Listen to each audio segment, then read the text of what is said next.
ABC News exclusive, a one-on-one with presidential candidate, former Texas Congressman Beto O'Rourke. Our political reporters Brianna Stewart, Sasha Pesnick traveled with O'Rourke today, making a pilgrimage in New York City to Ellis Island, once the gateway to this country, and a place that O'Rourke now compares to his hometown of El Paso, Texas. He says that El Paso is a modern-day Ellis Island of sorts. Brianna and Sasha both asked O'Rourke about his plans to overhaul the American immigration system, plans for climate change, health care, his first debate performance, and what's in store for his campaign. What does it mean to be here? What does Ellis Island mean to you? This is one of the best parts of the American story. It makes me so proud to be here, to see the pictures, and to know our history, that we welcomed millions of people from around the world to come here so that they could do better for themselves, do better for their families, but also because we knew that they were going to do better for us. This is Ellis Island, but where I live in El Paso, Texas, could be the Ellis Island of today. Perhaps millions of people who become Americans coming from Mexico and El Salvador and the Western Hemisphere first set foot in the United States in my hometown. So though we're about 2,000 miles apart, El Paso and New York, we're connected in that common story of America. What do you have to say about, what the president has been saying about migrants and his recent call to end asylum rights for migrants coming to the border? Being here at Ellis Island is a reminder of American history at its best and at its worst. Trump is not unprecedented. There have been other moments of open hostile racism and nativism in this country that has affected how we've welcomed or failed to welcome immigrants. But there have also been moments where we overcame that, reminded ourselves of who we are at our best. And I feel like this is just one of those moments, a defining moment for this country. As I listen to my fellow Americans all across the United States, I'm hearing us say that we want to be ambitious, we want to be positive, we want to be that country of immigrants and asylum seekers and refugees. We want there to be a safe, orderly process for people to be able to come here because we know that makes this country better.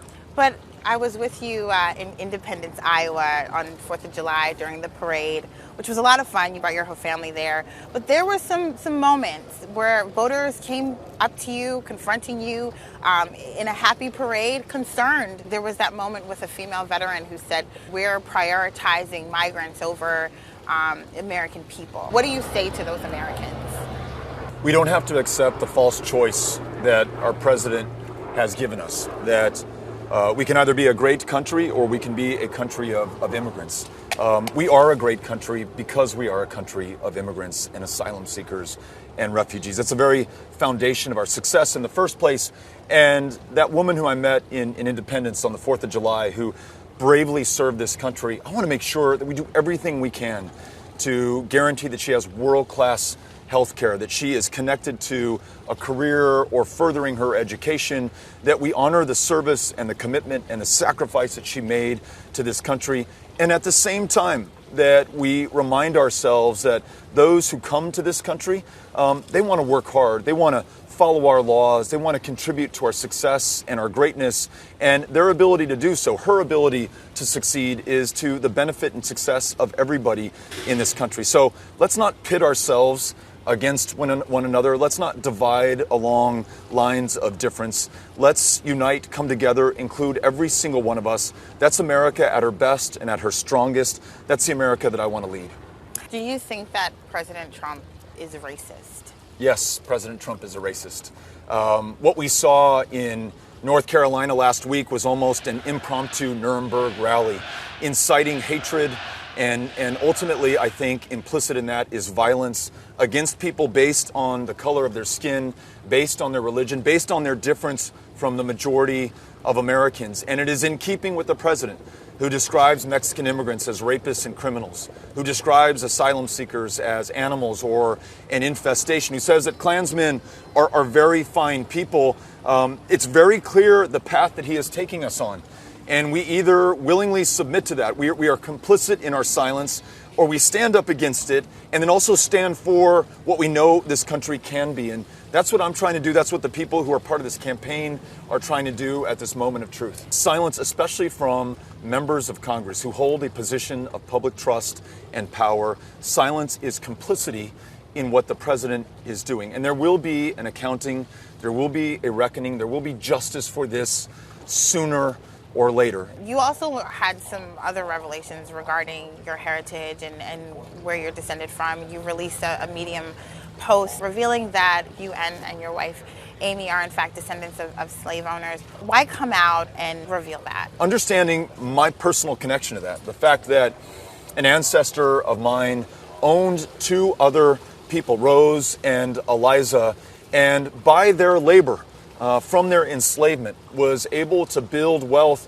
which he was in some way able to pass down to succeeding generations.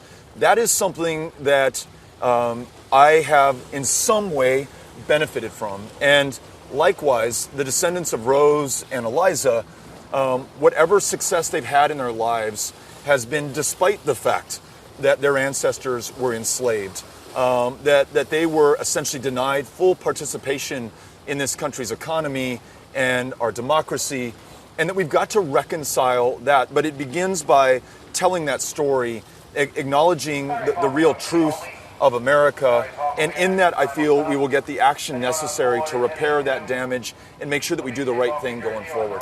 Thanks so much, Beto. Thank you. Brianna. Grateful. And Brianna and Sasha join us now from live from New York after their morning with Beto O'Rourke on Ellis Island. Ladies, thanks so much for coming in. Quite an experience with Beto O'Rourke. He has struggled a little bit in the polls, but obviously coming back to his personal story, a very human story, looking to reboot his campaign. Yes, definitely. And you saw on Ellis Island him really trying to draw in the spirit there of, you know, everyone is welcome, all immigrants are welcome, and we're all Americans under our Constitution. But that's not always what he's met with out on the campaign trail. As you saw in the clip there, he's been actually confronted by voters who are concerned about, you know, the rise of migrants coming to our borders and worried about what that might mean for them economically. And he's had to really answer some tough questions, both on the campaign trail, you know, and to the American people. And Sasha, I want to ask you about that because on that very point, he has broken with his fellow Texan in this race, former Congressman Castro.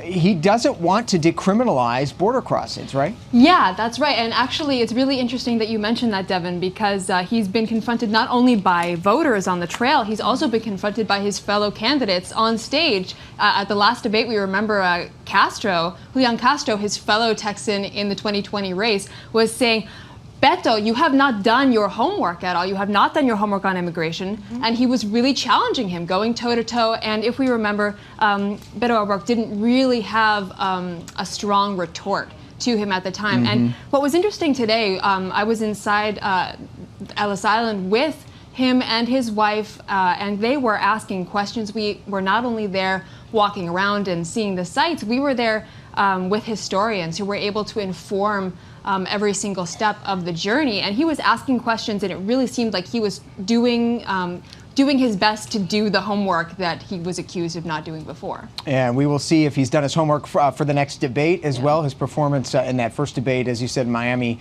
much criticized. We're looking forward to seeing you both in Detroit next week. Brianna Stewart, Sasha Pesnick, thank you both for bringing us that exclusive with Beto O'Rourke. Much more on abcnews.com.